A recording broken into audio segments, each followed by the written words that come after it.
আসসালামু আলাইকুম। আশা করি সকলে অনেক অনেক ভালো আছেন। যাদের পড়াশোনায় খুবই সমস্যা তাদের জন্য আজকে খুবই একটা সিক্রেট ক্লাস এবং পার্সোনালি নিচ্ছি। যদিও বা স্টুডেন্টরা এখানে আছে, সবার সামনে নিচ্ছি। সো আমরা প্রোনাউন 90% স্টুডেন্ট বুঝি না, আমাদের ঝামেলা থাকে কোথায় যে আমরা প্রোনাউন চিনি না। সেই প্রোনাউন আজকের পর আর কারো কোনো সমস্যা থাকবে না ইনশাআল্লাহ রাজিজ। সো প্রথমত আসি আমরা প্রোনাউন কাকে বলা হচ্ছে? নাউনের সপক্ষে যে বসে তাকে প্রোনাউন বলা হচ্ছে। এটা আমরা জানি, এগুলো নিয়ে আমরা ডিটেলস আলোচনা করেছি আগের ক্লাসগুলোতে। আমরা সেখানে চাইলে আমরা একটু দেখে আসতে পারি। ওকে, তাহলে আমরা দেখব যে প্রণয়ন কয় প্রকার। প্রণয়ন হচ্ছে প্রথমত আমরা জানি যে অনেকে 8 প্রকার, অনেকে 9 প্রকার বলছে, তবে আমরা এখানে 9 প্রকারে উল্লেখ করেছি।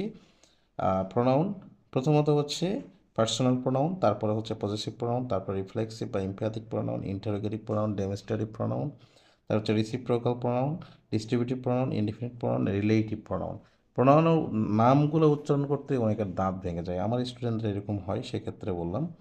আচ্ছা, তাহলে চলে আসি পার্সোনাল প্রোনাউন কাকে বলা হচ্ছে? একদম ব্যক্তিবাচক যেগুলো প্রোনাউন আছে সেইগুলা। তার পজেসিভ প্রোনাউন মানে হচ্ছে সম্বন্ধসূচক বা সম্বন্ধবাচক যেগুলো আছে। রিফ্লেক্সিভ অর্থাৎ হচ্ছে আত্মবাচক। ওকে, ইন্টারোগেটিভ প্রশ্নবোধক যেগুলো ইন্টারোগেটিভগুলো অর্থাৎ প্রোনাউন আছে সেইগুলা, ডব্লিউএস ওয়ার্ড স্পেশালি। আর ডেমনস্ট্রেটিভ প্রোনাউন যেগুলো নির্দেশ সূচক যেগুলো আছে সেইগুলা প্রোনাউনকে ডেমনস্ট্রেটিভ প্রোনাউন। তারপর হচ্ছে রিসিপ্রোকাল প্রোনাউন। রিসিপ্রোকাল প্রোনাউন হচ্ছে পারস্পরিক সম্পর্ক বোঝায়, এই ধরনের যেগুলো আছে। তারপরে আসছে আমাদের হচ্ছে ডিস্ট্রিবিউটিভ প্রোনাউন মানে বিভাজক বোঝায় এমন। ইনডিফিনিট প্রোনাউন, ইনডিফিনিট প্রোনাউন হচ্ছে যেই সকল প্রোনাউনগুলো অনির্দিষ্ট প্রোনাউন। আর রিলেটিভ প্রোনাউন দ্যাট মিনস সম্পর্ক স্থাপন করে দিবে এবং তার সাথে সাথে কিন্তু আপনার হচ্ছে প্রোনাউন হিসাবে কাজ করবে। ওকে, তাহলে আমরা একটু ডিটেলস চলে আসি। এই পরে আমাদের একটু আলোচনা আছে, আমরা এইটা একটু দেখব। আশা করি এইটা দেখলে আর কোনো সমস্যা থাকার কথা না।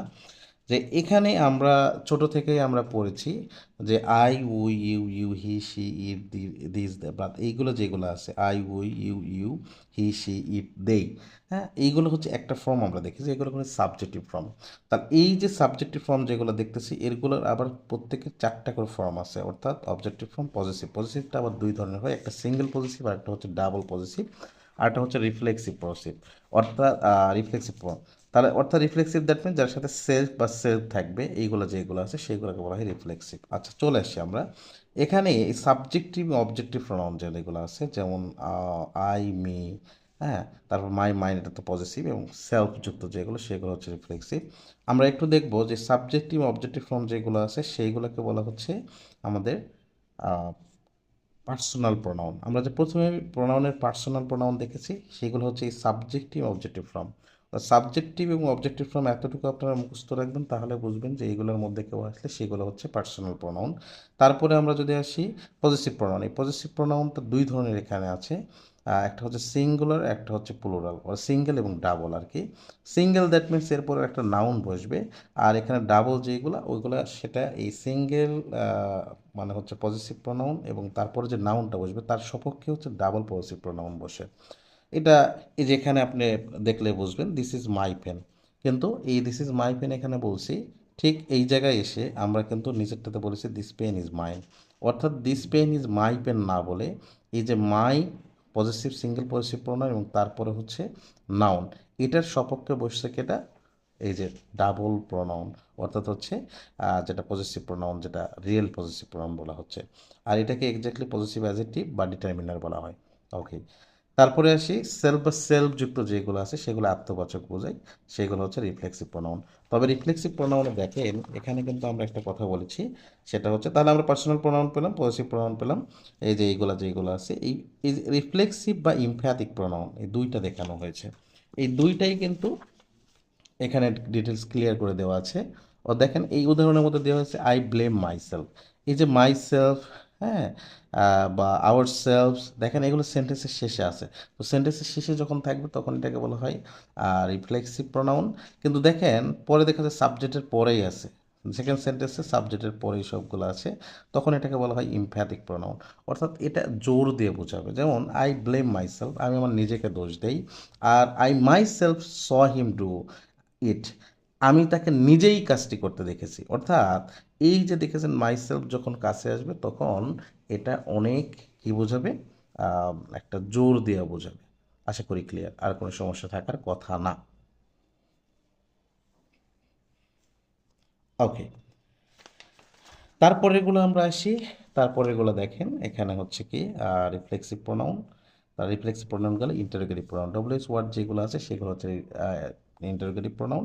হ্যাঁ, তারপর হচ্ছে ডেমনস্ট্রেটিভ প্রোনাউন, দিসের বহুবচন হচ্ছে দিস, দ্যাট, এবং দ্যাটের বহুবচন হচ্ছে দোজ।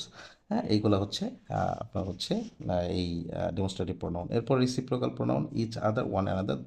দুইজন যদি পাশাপাশি বোঝাই, মানে দুইজনের মধ্যে কাজ বোঝায়, তাহলে সেই ক্ষেত্রে পরস্পর দুইজনের মধ্যে বোঝায়, তাহলে ইচ আদার। দুইয়ের অধিক হলে সেই ক্ষেত্রে ওয়ান অ্যানাদার বোঝানো হয়। যেমন Rahim and Karim help each other. দুইজন যেহেতু একজন পরস্পরকে হেল্প করে, তাহলে সেই ক্ষেত্রে Rahim and Karim help each other হবে। বাট রহিম অ্যান্ড করিম যখন রহিম অ্যান্ড করিম অথবা ফুরকান বলা হলো, যখন একাধিক বলা হবে, তখন সেই ক্ষেত্রে বলা হবে ওয়ান অ্যানাদার। ওকে, তারপরে আমরা আসি ডিস্ট্রিবিউটিভ প্রোনাউন। ডিস্ট্রিবিউটিভ প্রোনাউন হওয়ার জন্য এখানে শর্ত আছে, সেটা হচ্ছে যে এখানে অফ আসবে, অফের পরে নাউনটা কিন্তু প্লুরাল হবে, নাউনটা প্লুরাল হবে, এবং ভার্বটা কী হবে পরে সিঙ্গুলার হবে। যেমন each of the boys is happy. হ্যাঁ, each of the boys is happy, each of the boys কিন্তু আর হ্যাপি কখনো হবে না। ওকে, এরপরে আছে ইনডিফিনিট প্রোনাউন। ইনডিফিনিট প্রোনাউনের আরও সহজ কিছু উপায় আছে, যে সহজ উপায়গুলো আমি যদি বলে দিই, সেটা হচ্ছে আমরা উপরে লিখবো হচ্ছে এভরি, এভরি, সাম, তারপরে হচ্ছে নো, এনি। আর নিচে লিখবো আমরা হচ্ছে, দেখেন, body one thing, body one thing. এই যে লিখলাম, এখন ঠিক এটার সাথে এটা তিনটা যদি লাগাই দিই, তাহলে সবগুলো কিন্তু হচ্ছে ইনডিফিনিট প্রোনাউন হয়ে যাবে। যেমন everybody, everyone, everything, somebody, someone, something, nobody, no one, nothing, anybody, anyone, anything. এই যেটা বললাম, এগুলো সবগুলোই কিন্তু ইনডিফিনিট প্রোনাউন। আর ইনডিফিনিট প্রোনাউন করে সবসময় কিন্তু সাবজেক্ট সিঙ্গুলার বসে। আমরা ডিটেলস আরও আলোচনা করবো সামনের ক্লাসগুলোতে। যেহেতু ক্লাস বড় হয়ে বেশি যাবে, যার কারণে আমরা কিন্তু এটা সংক্ষেপে আলোচনা করছি, যাতে আপনার প্রোনাউনগুলো আগে মুখস্থ করে নিতে পারেন এবং চিনতে পারেন। ওকে, এরপরে আছে রিলেটিভ প্রোনাউন। রিলেটিভ প্রোনাউন হচ্ছে হু, হুম, হুজ, হুইজ, হোয়াট। দেখেন এখানে আর এখানে মোটামুটি সিমিলার আছে, কিন্তু ঘটনা হচ্ছে এগুলো হচ্ছে ইন্টারোগেটিভ প্রোনাউন হিসেবে। যেমন হোয়াট ডু ইউ ওয়ান্ট বলা হলো, তখন হচ্ছে হোয়াটটা কি, তখন হোয়াট ডু ইউ ওয়ান্ট, হ্যাঁ, তখন হচ্ছে কি এই হোয়াট ডু ইউ ওয়ান্ট। এই যে এটা আছে, এটা কিন্তু তখন ইন্টারোগেটিভ প্রোনাউন। কিন্তু বলা হলো যে এই যে যেগুলো আছে, বা হুইচ ডু ইউ ওয়ান্ট, এইগুলো যেটা বলা হবে, তখন হচ্ছে ইন্টারোগেটিভ হিসাবে কাজ করলো, তখন এটা ইন্টারোগেটিভ প্রোনাউন। বাট এই যেটা আছে রিলেটিভ প্রোনাউন, রিলেটিভ প্রোনাউনটা কখন হবে, যখন দুটো সেন্টেন্সের মাঝখানে বসবে, ঠিক তার পূর্বে একটা নাউন বা প্রোনাউন বসবে। যেমন বলা হলো যে I know the boy who is 10 years old, 10 years old। দেখেন আমি এখানে যেটা বললাম সেটা হচ্ছে the I know the boy. এখানে দেখেন হুটা কি আসছে, ঠিক দ্য বয়ের জন্য ব্যবহৃত হয়েছে। হ্যাঁ, আই নো দ্য বয়, চিনি। হু ইজ, যে, ঠিক এই যে রিলেটিভ প্রোনাউনটা এইভাবে এরকম জায়গায় বসবে, ঠিক তার পূর্বে একটা নাউন বা প্রোনাউন বসবে, এবং রিলেটিভ প্রোনাউনটা এক্স্যাক্টলি ওই নাউন বা প্রোনাউনের জন্যই বসবে। আর যেহেতু নাউনের সপক্ষে বসে, যার কারণে এটা প্রোনাউন বলা হয়। আর যেহেতু রিলেট করে দিয়েছে দুটো সেন্টেন্সের মাঝখানে, যার কারণে এখানে রিলেটিভ এবং প্রোনাউন দুটো হিসেবে কাজ করছে। এবং এই ঠিক রিলেটিভ প্রোনাউনের পূর্বে যে নাউন বা প্রোনাউন বসবে, তার পরে যে ভার্বটা বসবে, সেটা তার পূর্বের অনুযায়ী বসবে। আশা করি ক্লিয়ার।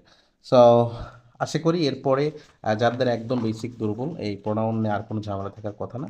আপনারা একবার এগুলো ক্লাস করবেন এবং বারবার রিপিট করার পরে এগুলো মুখস্থ করবেন। আশা করি ইনশাআল্লাহ কোনো সমস্যা থাকবে না। তারপর আমরা ডিটেলস নিয়ে ক্লাস নেব ইনশাআল্লাহ। যে পার্সোনাল প্রোনাউন বলেছি, পার্সোনাল প্রোনাউনগুলো আসলে কোথায় কোথায় বসবে, হ্যাঁ, পজিটিভ প্রোনাউন কোথায় বসবে, তারপরে হচ্ছে পার্সোনাল প্রোনাউনের যে আমরা ফর্মগুলো দেখলাম, সাবজেক্টিভ ফর্ম, অবজেক্টিভ ফর্ম এবং পজিটিভ ফর্ম থেকে শুরু করে রিফ্লেক্সিভ ফর্ম, কোথায় কোনটা বসবে, সেইগুলো আমরা ইনশাআল্লাহ আলোচনা করব। বাকি যেগুলো প্রোনাউন আছে সেগুলো ডিটেলস ইনশাআল্লাহ আলোচনা করব। সো আজকে এই পর্যন্তই, আবার দেখা হবে দ্বিতীয় কোনো ভিডিওতে। Thank you very much. আসসালামু আলাইকুম।